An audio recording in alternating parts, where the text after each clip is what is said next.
Hey guys, welcome back to my channel. It's your girl Alma Gift, and I'm so glad to have you here. Thank you again for what amazing 1K subscribers, guys. We hit 1,000 subscribers, and I am happy. Thank you, and I'm grateful. Thank you for my returning subscribers. Thank you so much. I really do appreciate this. All right, guys. So on today's video, I'll be talking about the difference between K-1 visa, also known as fiancé visa, and spousal visa, also known as CR1 visa. Okay, I've received a question from someone asking me the difference and which of them is better. Someone actually asked, which should I go for? Which one is better off? So today, this video is going to be giving you the answers or whatever you need to know, the difference between spousal visa, K-1 visa. And if you're interested in this video, let's get right into it.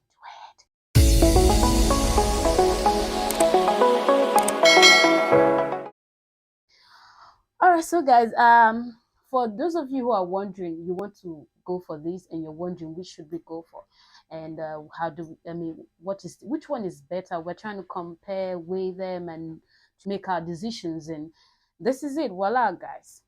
First of all, spouse visa, you have to be married to your partner 2 years before you file. Like your marriage has to be valid for 2 years before you file for the CR1 visa. That's for spousal visa. But for K1 visa, you have to be engaged and you must come to the United States after your visa has been approved to get married. So if you get married outside the United States, you have defaulted. Okay, so you have to get married in the United States, not anywhere else, not anywhere else in the country. It has to be the United States. So long as you're filing for K1 visa for the United States, it has to be in the United States. So they give you a time frame of 90 days to get married once you enter into the United States. Once you arrive to the United States, start counting. So you have 90 days to do all of that, get married to your fiancé or your partner. So that's how it works. So and for spousal visa, they get the permanent residency immediately. They come to the United States. If their visa has been approved after going through all that process and they enter into the United States, they offer them a permanent residency immediately. It takes about 2 to 3 weeks. That is how fast it is for spousal visa. But for K1 visa, once you arrive into the United States, you after your wedding, after you've gotten married, like you guys have gotten married, you have to start processing for your adjustment of status, which takes months. So, you see the difference? Yes. And for the length of time it takes, for spousal visa, it is longer to process this. Back in 2019, before the COVID and all of that, it takes like 6 to 7 months for K1 visa to be processed. But because of the COVID and the backlog and how it changed or affected the system, it's probably take a year plus now. I think mine took about a year plus. It almost took 2 years. So even at that, spousal visa is even still longer than K1 visa. But if you're patient enough, you can still do it because it's just a little difference, right? Also, how much it costs for K1 visa, for spousal visa. I think spousal visa is cheaper than this. K1 visa is a lot more expensive, right? Because you file for a lot of documents and you have to pay for them. I remember when you come to the what's it called, the United States, you have to still file for your adjustment of status, with this better money. Like what I'm talking about is from 1,000 up, right? So it is more expensive. K1 visa is more expensive.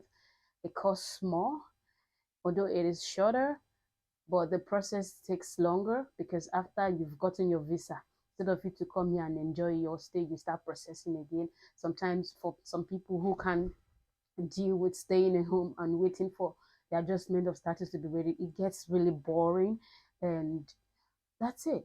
But for spousal visa, once you come in immediately, you get your work permit, you get your permanent residency, you can start working within a month, right? So that's the difference. Think about it. You have to have a valid marriage certificate, right?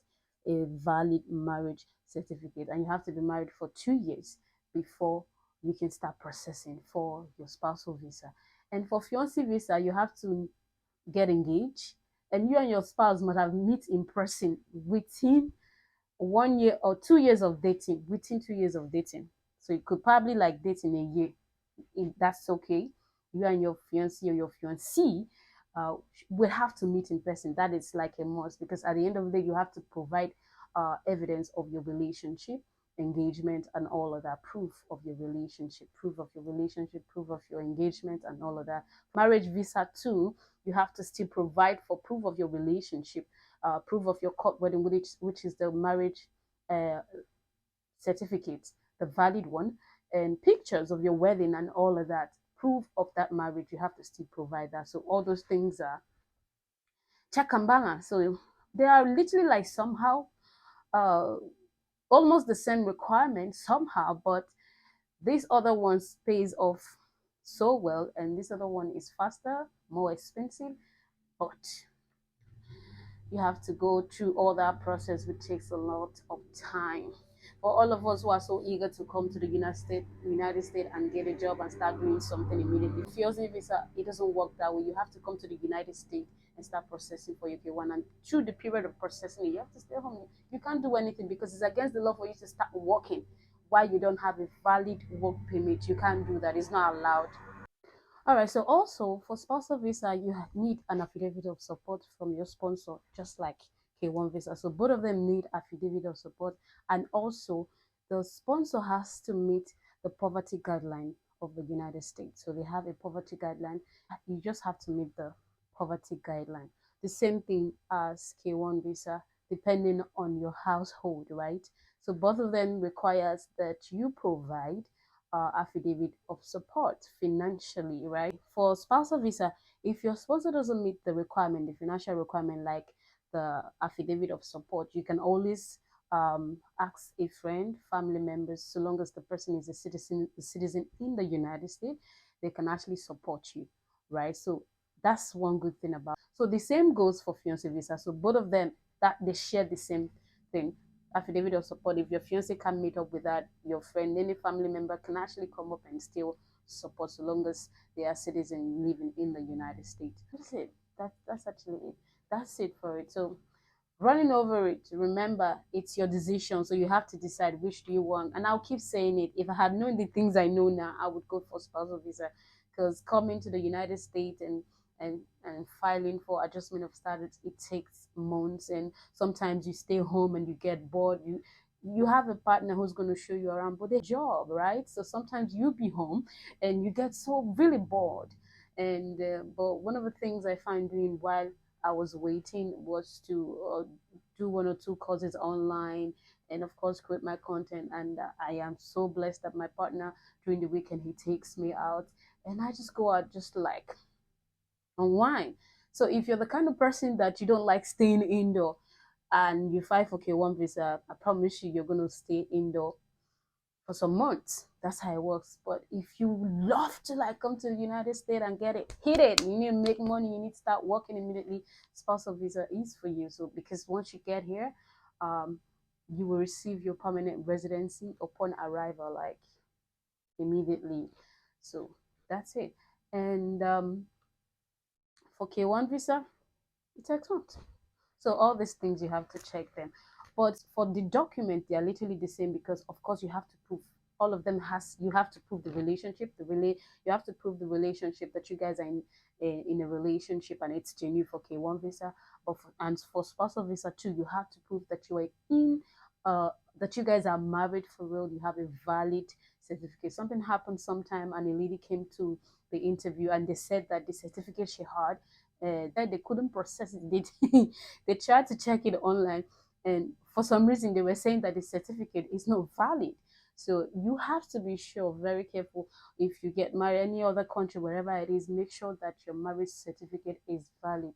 All right, so make sure you get a valid marriage certificate, because these things can actually also cause delay. Sometimes they ask you to upload your documents, and if those documents are not genuine, it might cause some delay and all of that. So I would go for marriage visa anytime. I keep saying it because I think it's yeah, it's time. It takes a lot of time. It's not that expensive, but once you come here, you get your permanent residence, and then you start working immediately.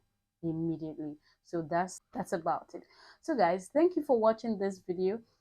If you have any other consign, if there's any other thing, if you want me to make any special video, please let me know. Leave it on the comment section and I'll be glad to do that. Don't forget to subscribe to my channel and don't forget to like this video and share if you find it helpful.